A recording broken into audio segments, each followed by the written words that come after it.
Right. Afternoon, did everybody hear me all right? I'm not very good with the microphone, so I'm just going to sort of walk and talk. So, down the back, the committee down the back, can I get a wave? You can hear me all right?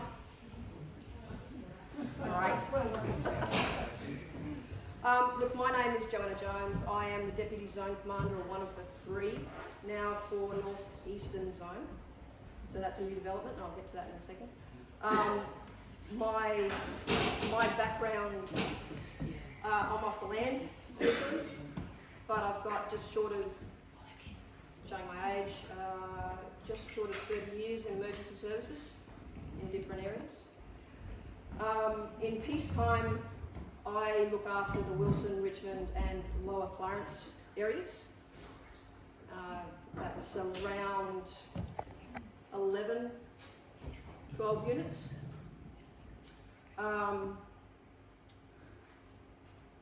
In not peacetime, when we are operational, I usually take a position in the incident command role. So for 2022, the major flood, I started off as the incident controller for that. So a lot of decision was made by me, and then I stepped into the deputy incident commander role after a couple of days, and that went through. So if you have any questions, I'm happy to take those afterwards. What else? The structure of the SES in general. So before I get to what's evolved more recently, which is all really positive, I'll just get a show of hands if you know what the SES does.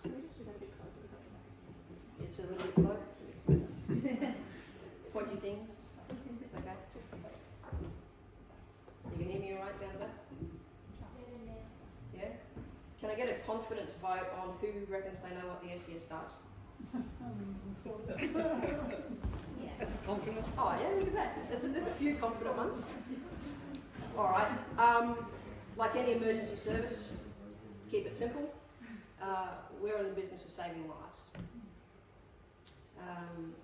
So how we do that, we are the combat agency for storm, flood and tsunami. We also do a little bit of rescue operations, a little bit of search and rescue stuff across the board, but what you're here today for is the flood component. Sorry, I walk around a lot, so it'll be interesting. With that, can anybody put their hand up and accurately tell me who predicts the weather?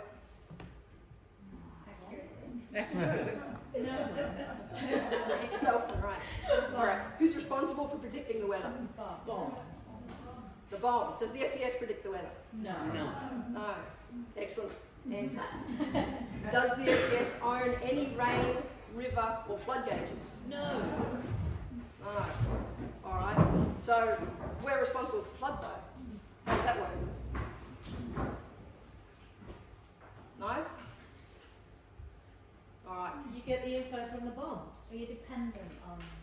We are. We're dependent on the information that we get, and we put that together with what's happened before, with people like Ed and our intel and planning people and everything else, and we say, if this happens, with what the bomb has predicted happens, these are the likely consequences based on a whole heap of factors.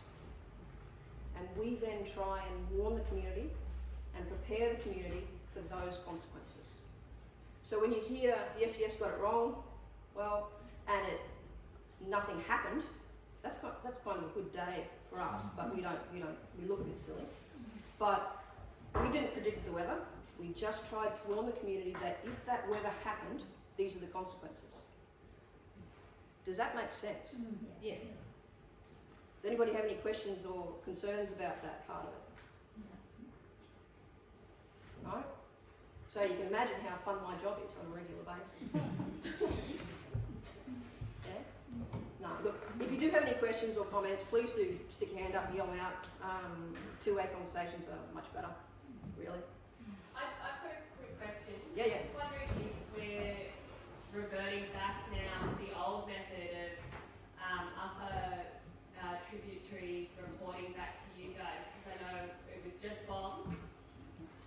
Yep, so that's where I was kind of going to take this bit and say what Annie's team has been doing, what a number of other catchment areas have been doing is really important. The bit that we have to do is we've gone so far down the road of technology, we now need to go back to the basics and say, right, on somebody's property, we got 900 mil, the river has gone to this extent, the consequences around there mean that this is what's going to happen, and we're going to be able to report that through in a consistent and credible manner. So those two things are really important. Otherwise that information's useless to us. So that locally we've got that two-way comms going. Now to a certain extent that might not have helped us in 2022 as much as we'd like to think, because the power went down and the connectivity went down so substantially across the entire region that it made everything difficult. But if we practice it on the little events, the October event that didn't really happen, the one earlier this year that, you know, some people got isolated, there were a few issues, but what that showed was that the community was more prepared than it had ever been before to relay the information and to make good decisions. Is that, people are happy with that? Yeah. And that direction? Yep. Question? So in all disasters, connectivity goes down. That's a predictable thing. So what are they doing about connectivity? Yeah, I'd like to get a good answer for that one. That's going to be a whole of government, whole of industry, and also comes down to individuals. So at my place, just over there, I've got generator backup, I've got solar backup, I've got Starlink or whatever it is that makes it talks to the satellites, which is great. In a flood, I'm not going to be there. I'm going to be in Benelova, but that's the plan. And you know, I saw Annie ask around the grounds, who's ready for that kind of issue again? Because if you are self-resilient in that form, you are in a much stronger position to get the evacuation warnings and to help those around you to pass that on, through whether it's a radio network or a number of networks that you know that your neighbours have Starlink and whatever else. I'm not advocating one over the other, just being mindful. But that level of community is necessary because we can't have a boat at every house, just like the fireys can't have a fire truck at every house. So community resilience is really super important. All right, any last questions before I move on to the structure? Yep. Just on that basis, in terms of communication, from what you've gotten to get it out to the general public, I mean, where I am, first of all, we lost the internet. Secondly, we lost the landline, where it crossed Rocky Creek. Then we lost electricity. Yep. And then the mobile was trying to get on the Ed, and I could just pick up signal from Mount Nardi. And finally that got washed out, and I managed to get through to the ABC, who managed to contact Ed. The ABC is held out as being the emergency channel, and when you were talking previously, or someone was talking previously about making sure you got petrol, the other thing is make sure you got batteries and a radio, because all of us can basically tune into the ABC, and they've got a vested interest in providing the information to the general public. Is your connection with the ABC sufficiently strong, and the information you feed to them sufficiently accurate for us to be able to rely on the ABC as our source of information when all else fails, because it appears, what someone has just said, that generally speaking we can anticipate that all else will fail? No. Okay. Can I? Why? That was an extra simple answer to a few questions. There is a single source of truth for weather information, that's the BOM. There's a single source of truth for evacuations, and that's the SES in a flood situation. Now, how you go about making sure that you personally are connected, that's going to be part of your emergency situation. I'll throw to Janet in a second to answer that one probably more correctly than I can. But the ABC no longer does what we used to have 20 years ago, which is local focus. So you here will not necessarily know from the ABC what that means for you. Does that make sense? They will give you a broad overview. They will say evacuation this, they will say the creeks are doing this, and but for you here on this creek, in this catchment, at your place, can you be confident that the ABC radio is going to tell you what to do? No. Well, I guess it comes to what information you feed through to them in terms of, okay, the people in Terania Creek need to do X, Y, and Z. you can, I am assuming, differentiate the information such that specific, high-class, urgent information comes through directly from the ABC. I know that they flip to Newcastle, and but if that information is, if you can decipher, if you can define that information, you can rifle it. Yeah, and I'll let Janet talk about it in a second when we go through the new warning system, because that'll make a little bit more sense than what the old system was and the ABC warning list of different things. Right. So I do understand your concern, and I have had quite a few conversations with Ed about how we're going to engage the ABC better for particularly rural communities. We've just got to make sure it's consistent across the board, and that you at your house gets the right information, and I'm not sure that the ABC is going to be that for you, as much as I'd like it to be. All right, last questions, and I'll move on quickly to the structure. Okay, very quickly, back in the day, pre-2018, the SES was very regional, if you like, and you would have local people in local areas making decisions, and this was your scope.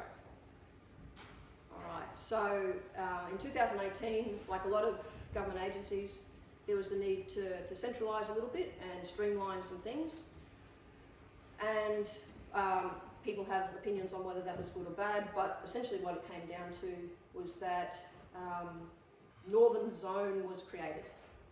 And Northern Zone for us in this area means everything from the Queensland border to the Hawkesbury. Alright, now in to add that extra complication, when I started managing the flood, the 2022 major flood, that was the area of operation that I was dealing with. And it was all in flood, as you would know. We restricted that a little bit, and so we were only then dealing with the Queensland border to Nambucca. So that's only, it's a little bit shorter. As a result though of reviews and other things, we have now got northeastern zone. So when I said it was shortened to the Queensland border to Nambucca, northeastern zone is the Queensland border to Urunga. It goes west to Dorrigo and out past Tabulum, up north a bit further, but it's a reasonably manageable chunk, and it's now divided into 3 command areas. So I'm in charge of this area under a zone commander, and we have 2 other deputy zone commanders, one up further north to the border and one down further south that takes in the upper Clarence and down into Coffs and Urunga. So we've essentially halved the land size and doubled the staff. So that's the major shift. The other thing is that we've received extra funding to put some planning people in place, some other staff members in place, because before, what you were looking at was a handful of staff and 98% volunteers doing 98% of the work. And you know what you're like those of you that work on the land, do you have spare hours in your day? Those of you that work full time, do you have spare hours in your day? The volunteers were giving up so much of their time and effort to do everything for their community that they needed some extra support. So finally we have the budget to give the volunteers the support that they need to do their job. Because honestly, they do an incredible job. Anybody that knows Ed and the Lismore unit, they do a hell of a job. Lismore unit covers such a large area in itself, and they, do education programs. They do road crash rescue. They do land search. They do, on top of that, they do their normal combat role, which is the flood, storm, tsunami stuff. So they're out there putting tarps on roofs, fixing different aspects, cutting down trees, but they also pull people out of car wrecks on a regular basis. So we have an incredible volunteer base, and now we're starting to get the staff to support them to do what they do best. And that's not a recruitment drive, but if anybody does want to recruit, please do. All right, questions, comments? Yep. Just with your evacuation warning system, the new system in regards to kind of when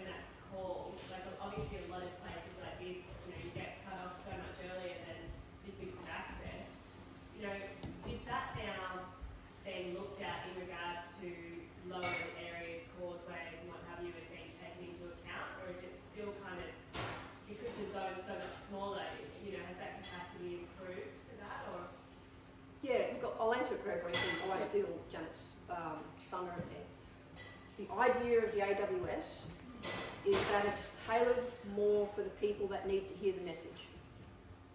So will you get advised of individual causeways that are closed? Probably not. You will get a blanket, stay out of floodwater because we've seen this kind of thing.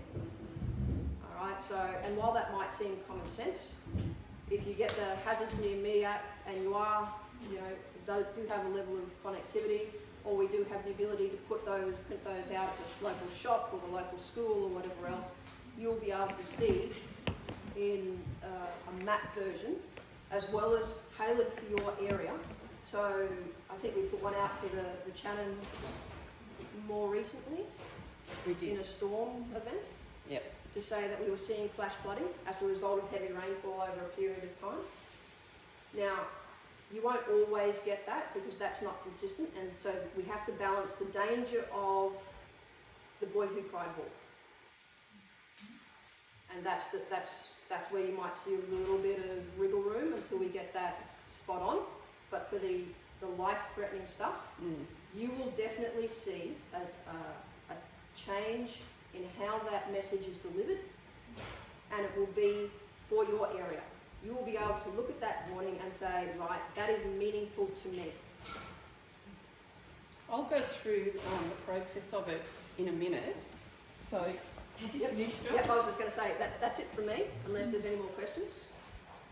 Yep. I have a question about what's the linkage between council and the SES in relation to notification of current road access, for example. So I know that council has a list of squatters that they ring. I'm one of them. They want to know what's the level of the water at that particular bridge. You feed that information through. How does that information then get relayed to the SES? Right. The short answer is the roads being closed, unless they affect an evacuation route, don't really impact on the warnings that we give. At a unit level, they will take notice of that because they will need to know how to get to certain things and go and rescue certain people and evacuate and door knock and everything else. But at an incident management level, that doesn't affect the warnings. It'd be pretty good to know because most of us that live near those bridges have a reasonable indicator of how quickly the water's rising based on the bridge height and the depth, and then being able to communicate that through, because once that goes under, then there is no way out. No, and look, we should know that, and that's part of the historical rainfall, river height consequence. So if Annie says to me, we've had 900 something mils at the top of the catchment, in 3 hours we know that it's going to hit this side of the Channon and that road from there to there is going to be blocked. We can factor that into our intelligence products so that when we give a warning out to this area, we can give it out before that road shuts, and your warning will say evacuate by 5 p.m. because after that time you won't be able to go out that way. But I won't make any promises about telling you that individual causeways or individual bridges will go under. I don't. When you look at the area that we have to manage and how, when this area is impacted by floodwater, it is not just one town that goes. It is a lot of I think towns. that's why the community developed their own response. Yes. Because within your section of the road and the people that are there, you know what you're capable of doing in that particular situation based on how fast the water's flowing, how deep is it, can you get across in a boat or whatever, or whether people are just got to stay put and if they're actually okay. Yeah. So it's kind of still, you need to have those local people in the community to feed information. Absolutely. Through, because Absolutely. you can't have people getting in there once we're already, in our sections that we can't, change. Yeah. The thing that the last message I'll say is, and it's about the community. I live just over there, and even a little bit of water in a short time frame means that there's a whole bunch of communities, multiple occupancy places or roads that are cut by as Jigeye Creek comes through, it cuts them off for, between 12 and 48 hours without too much effort. They're used to that. What we have to consider, and everybody has to consider, like my family too, is at what point do you make that decision, that early decision, knowing that a little bit of water you are going to be stuck there, and that's a question for yourselves, when it doesn't stop raining? So the prediction is a little bit of rainfall over the next 3 days. You know the creek's going to go up. You know you're going to be isolated. Am I ready for that? Yeah, it's only 12, 48 hours. That's, you know, happens every other week. That's fine. But what if it doesn't stop raining? You know, what we saw in February was a prediction, and then it didn't stop raining. It just didn't. We had, you know, hundreds and hundreds of mils extra than what anybody expected. So you have to ask yourself and look at that and think, okay, what's my threshold? What's my own risk threshold for this? Don't wait for the SES to tell you what the warning is. You live here, you know your risks, and that's a really important thing to know. What is your personal threshold at your house for whether you go or whether you stay? If a bushfire was on your doorstep, would you go to sleep that night? So I know from being in town that night in February that there was a whole bunch of people that went to Dan Murphy's earlier that night and were having a flood party because they were confident that it was going to be 2017 and they were okay with that. And it didn't stop raining. So, and that's not me being funny, that's being me being honest. So you've got to pick your own threshold, you've got to know your own risks, and it really does take a community to get that right. Sorry, yep. I really don't want to go into too much detail. I mean, I think maybe where I'm going with this, but on that event in February, I'm up in Lion on Branch Creek. Branch Creek runs around 3 quarters of my property, and at about 7 o'clock, just after 7:10, I rang Ed on the basis Ed had very kindly given me his mobile number. It's the only communication I had with the SES, couldn't get through a normal number. And I was basically saying, Ed, the bottom paddock has gone under by a foot of water. Now, we had kind of loosely discussed that when my bottom paddock went under a foot of water, that's 2017. The inference from that is the levees in Lismore are going to go, and the ramifications here would obviously be somewhere along that gradient. Ed ran into a whole lot of problems in terms of processing that information to be able to get anything done. I rang again at about 10 o'clock, couldn't get through to Ed because Mount Nardi was playing up. I managed to get through to the ABC, and I think they fed the information through. By that time, it was really pelting down. The essence of what was happening and what was different between 2017 and this one is in the 5 days leading up to that event, we had about 350 mil of rain. And what that meant was that everything was saturated. The ground up there was saturated. The water velocity was incredibly high. All of the creeks, all of the causeways had been completely flushed out, so there's nothing holding up the flow of the water. It was going to get down here and down to Lismore very much more rapidly.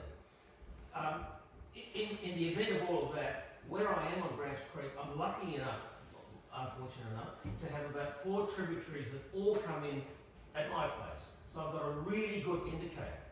But the essence of what I'm trying to get at is, as an early warning beacon, if you like, the only information I've got that is accurate, please confirm this or deny it, for someone like Ed is, okay, the bottom paddock has gone under. That's not relevant anymore because the creek is now 3 times as wide. The only ones I've got are the amount of rain we've had in the period of time up to a rain event's occurring, the amount of rain we're getting in 2-hour intervals so that you've got a rate of rainfall, and that's about it. If I'm going to say the creek has gone up over the bottom paddock, that was in 2017. That's irrelevant now. So, if I'm pulling through what I believe to be the only accurate information is rainfall up to the event, the amount of rain that's coming out every 2 hours, and therefore the amount of rain every 2 hours, are you confident that you could put this into some sort of model equation to come up with an answer to provide a warning that's of value to the people here and specifically the value of the people in Lismore? Has it improved to the extent where you're confident that you've got the capacity to take information from people such as I and put it together, and is that the accurate ingredients of the information that you need? I'm confident that we're getting there. And that's about the best answer I can give you. Because it has to be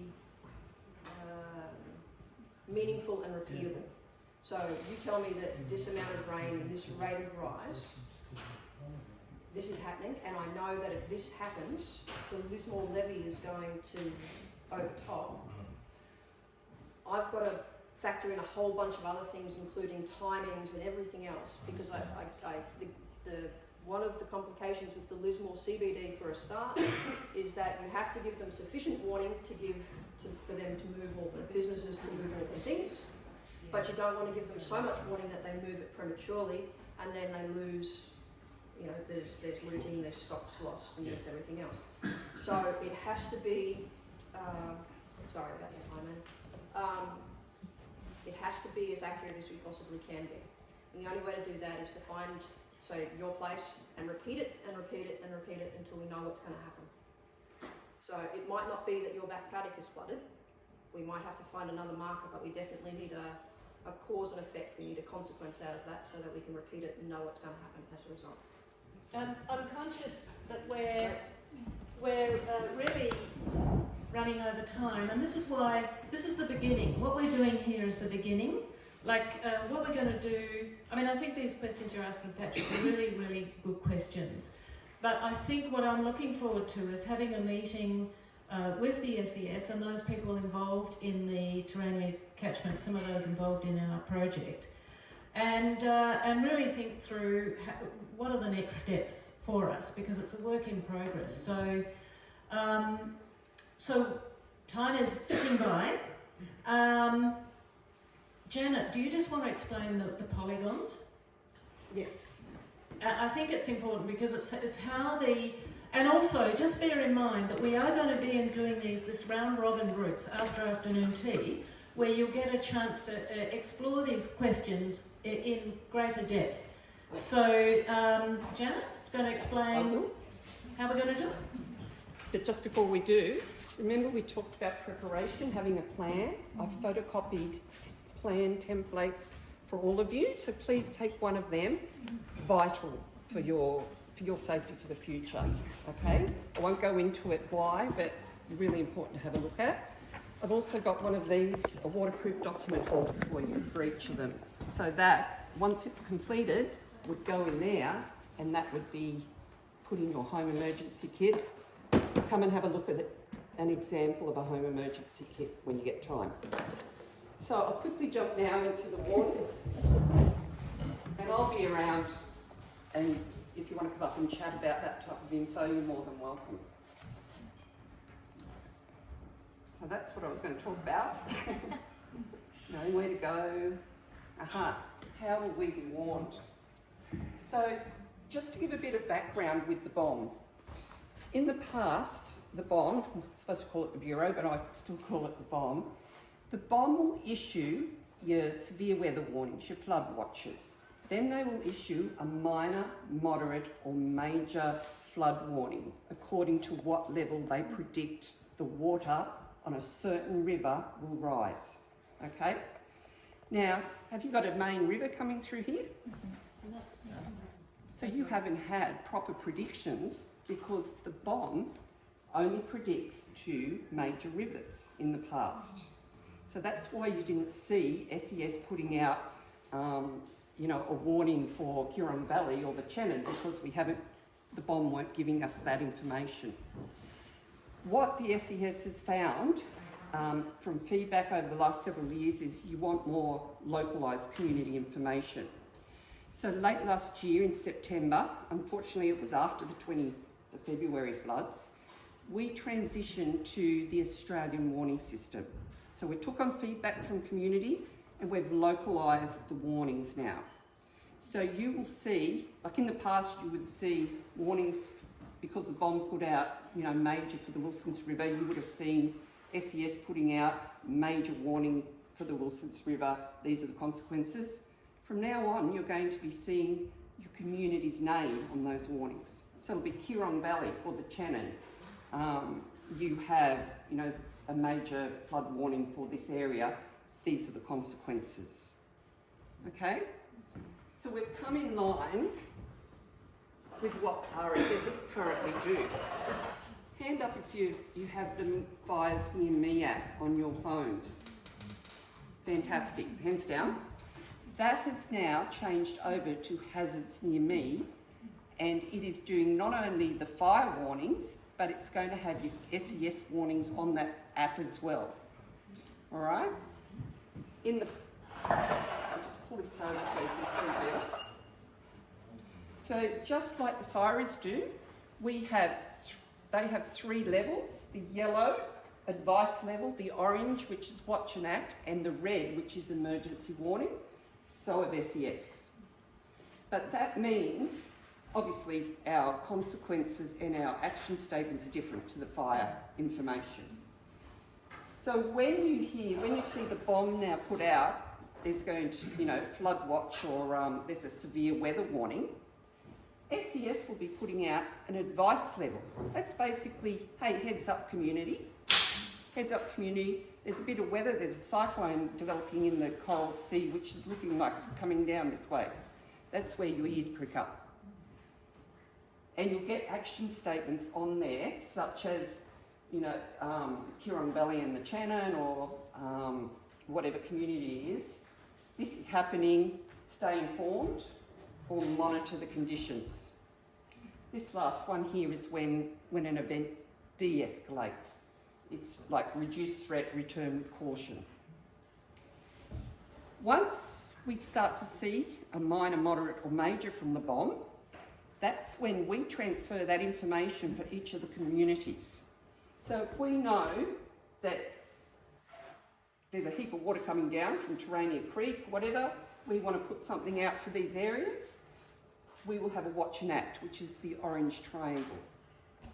The orange triangle, the watch and act, that is basically saying to you, prepare to evacuate. So we've really jumped from, keep your eyes open, listen to the media in this one, to now's the time to prepare just in case you have to evacuate. In the old days, a year ago, it was the evacuation warning. We now call it watch and act. Some of the action statements are prepare to evacuate, do not enter flood water, and we know some communities aren't going to leave actually, so we've also got the option of prepare to isolate and avoid the area. Once we realise the bomb have said, all roads are cut to Kirong Valley or the Channon, or there's a heap load of water coming through, and we know we need to get people out of that area, that's the red emergency warning. It's evacuate now or evacuate by 6 p.m. or by a certain time. We've also learned from the floods last year that some people, they may have been isolated, like you were saying, they thought, it's only going to get to the 2017 level, but then it kept raining. Roads got cut off, so they were isolated, but it was too late for them to leave. We have to say to them now, move to higher ground. Okay, so we don't want people moving into roof cavities. We've really had to educate people about that messaging and move to higher ground if they can. So what you'll see, I'll just go back to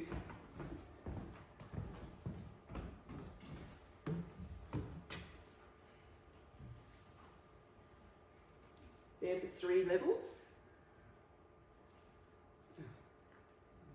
This is what you'll see on the Hazards Near Me app, but we've also got it on our website, the New South Wales SES website. It comes up with these warnings, and it's called Hazard Watch when it's online, or Hazards Near Me on your app. Can you see how this is an example of how the people in Ballina, they're on a watch and act with the orange, but yet down here you can see obviously Corropi, Woodburn, Broadwater and Wardell are all red, so the water's already got through to them, and so they're already on the emergency warning, the evacuation information. So there could be different coloured triangles all over your map when you bring it up. Jenna? Yes? In terms of the emergency warning for Kirong and the Channon, the bomb gauges have very limited utility. Yes. And it's the information that we're collating from the rain sentinels, which is going to Ed, So that's going to be factored in to the warnings that are issued for Kirong Valley and the Channon. Yeah, this isn't, Yeah. this isn't just Yeah. information going out, it's Yeah. information coming in. So what information you pass in should be coming out in our warnings out to you. Correct. Yeah, I think that's what people want to know. Yeah. But what we have to cement down is that process, Yeah. because as you saw, the communications went down, and how are we going to get that information to Ed, and that's what we need to work on. Well, the CD radio table after afternoon tea has John Miller at it, and he's really, I think he's an important person because he's kind of involved in this whole comms aspect of how we connect up the communities and their communication systems and the SES as well. So, Yeah. Thanks. So if you haven't got hazards near me on your phone, I highly recommend that you download it. As I said, the fires near me just transitioned overnight. You sort of open it up now and you'll see hazards near me. And it looks like, the app actually looks like this blue New South Wales symbol with the exclamation mark. You download it quite easily if you have an iPhone. You'll need your email and a password just to get into it, or your Apple ID. If you have a Samsung or an Android phone, you go through Google Play. Does anyone have a Samsung or an Android? Yep, so Google Play, remember that one.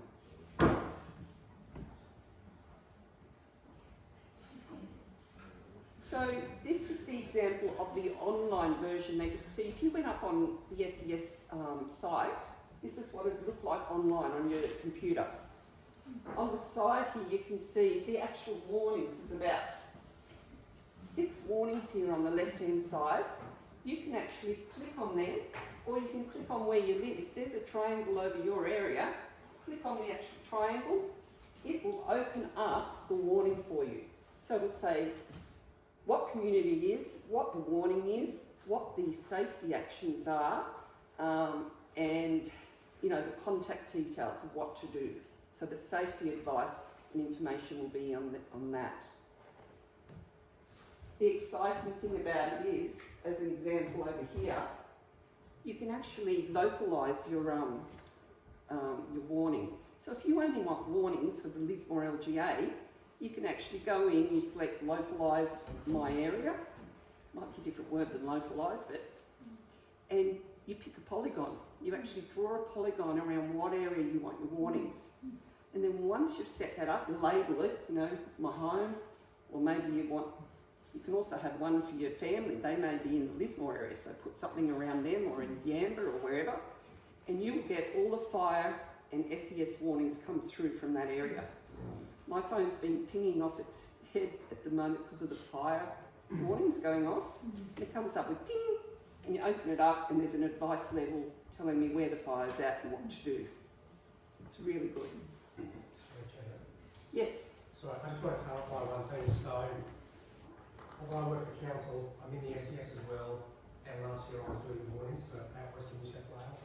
But in terms of this hazard near me thing, you actually don't have to draw a polygon. You can actually just select an address, and you can select the radius of warning. So it's like 5 kilometres, 10 kilometres, and if you can actually have a number of them. So I've got one for where I live, one for where I work, other family members. So that way, as Janet was saying, you're getting pinged all over the time, but you actually know what's going on at different areas. So you actually don't have the technical, I want to do that. It's just address, and it's a 5-10 metre radius. Are you kicking me off? Yeah, we need to keep moving it on. Okay. Yep. So you may ask me, how do I choose what the area is that those warnings are going to go to? And that will depend, number one, on the Bureau's warning that they've put out. So we know what communities then will be affected. And we have also done flood mapping and set up polygons around areas that we know that flood, so that we would select those polygons and these warnings would go to those areas. So this is a big overview of the one for the Channon, Kirong Valley, and all the way through to Lismore, if we had a Rocky Creek Dam failure. Now I'm just going to as you can see here, we've drawn a polygon around the channel. So any of these warnings that we ping out to you would go to properties within there, within that polygon. But here's the thing, I know we had a question before about why did we get the warning, the Rocky Creek Dam warning to evacuate, even though we're above the actual Rocky Creek Dam? The reason for that is the lines sometimes bleed. And what that means is you may be living on the other side of that polygon, but for some reason with the way the telecom sends out the warnings, it can't get it exactly, so you may be living on the other side and get the warning for that area. It's like if you live on a hill and we're telling you you're going to be flooded. It's because you're out of that area, but the polygon covers that area. Now here looks like a seahorse, Rocky Creek Dam up on the top right. So if something were to happen, we had to get something out to you quickly because there's a dam failure. We've got four polygons for the area. We've gone round all the flood mapping, and this is the first area that we'll ping, we'll send out a warning to. So if it's a red alert, we'll start with that one. Then we'll go to the second one, and the third one, which includes the Huron Valley, and then it actually goes all the way down into Lismore. So the water from there goes all the way down if that were to fail.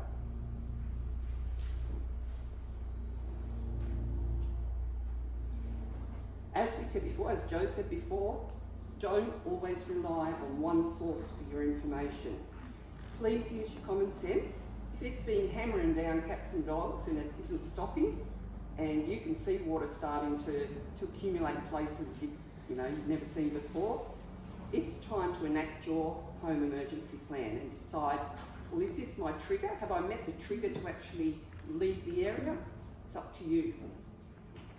Listen, look online if your communications are still there. ABC Radio, we still promote, and all of our information does go to them as long as we've got the information. Okay?